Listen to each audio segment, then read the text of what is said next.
ইমাম হাসান এবং হুসাইন রাদিয়াল্লাহু তাআলা আনহু কেন ইসলামের জন্য শহীদ হলেন, কেন ইসলামের জন্য কবর হইলেন, কিভাবে কবর হইলেন, সেই মূল ঘটনা পেছন থেকে আমি শুরু করব।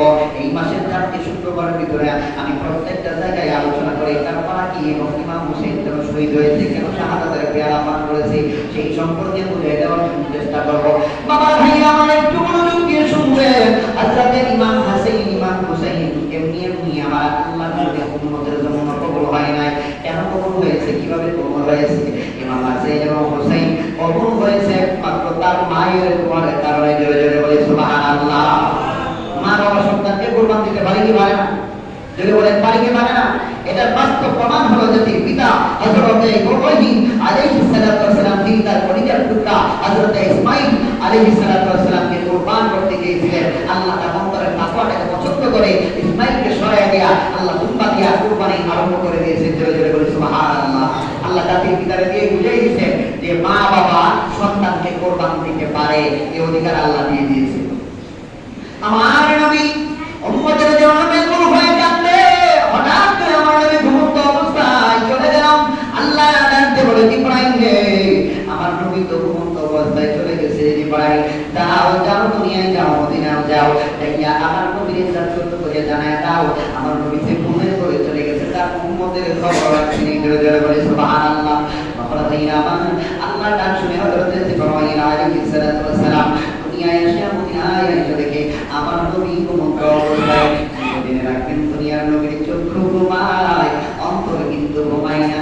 নবীর অন্তর ঘুমায় না, চক্ষু ঘুমায়। হযরত ইব্রাহিম আলাইহিস সালাম আমার নবী ঘুমন্ত অবস্থায় হযরত ইব্রাহিম আলাইহিস সালাম তার গাল হঠাৎ করে তার জিহ্বা আমার নবীর পা মোবারকে লাগাই দিয়েছে। আমার নবীর পা যখন ঠান্ডা অনুভব হইল, সঙ্গে সঙ্গে ইব্রাহিম সালাম বলে আসসালামু আলাইকা ইয়া রাসূলুল্লাহ। নবী গো, আমার আল্লাহ জানতে চায় আপনি নবী যে ঘুমের করে আপনার উম্মতের খবর রাখছেন। সঙ্গে সঙ্গে আমার নবী একটা চিৎকার দিয়ে বলে জিবরাইল রে, আমার উম্মত কি গুনাহগার হয়ে গেছে রে জিবরাইল। ও জিবরাইল, আমার উম্মত যদি গুনাহগার হয়ে যায় আমি নবী কিভাবে শুয়ে পড়ে জিবরাইল।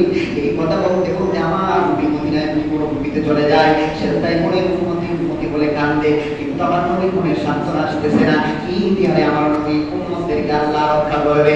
তুমি আমার ডাকতে বলে আল্লাহ কি করলে যে আমার উম্মতকে বাঁচাইতে পারো, একটা ব্যবস্থা তো করে দাও। আমার নবী কাঁদতে কাঁদতে নবী মনের মধ্যে এমন মায়া যাচ্ছে, উম্মতের জন্য এমন কষ্ট, এমন ব্যথায় ব্যথিত হয়ে গেছে। আমার নবী বলে এই মদিনায় থাকিয়া তুমি আমার আল্লাহরে ডাকি করে তোমার আল্লাহরে রাজি করাইতে পারবো না। আমার নবী একদিন পর 2 দিনের মাথায় মদিনা থেকে বাহিরে চলে গেছে। বহুদূর পাহাড়ে কিনার গুহার মধ্যে গিয়া আমার নবী সেজদা অবস্থায় কাঁদলে আর তাকে উম্মতি ইয়া উম্মতি। একদিন 2 দিন 3 দিন যাবত আমার নবীর কোনো খবর নাই।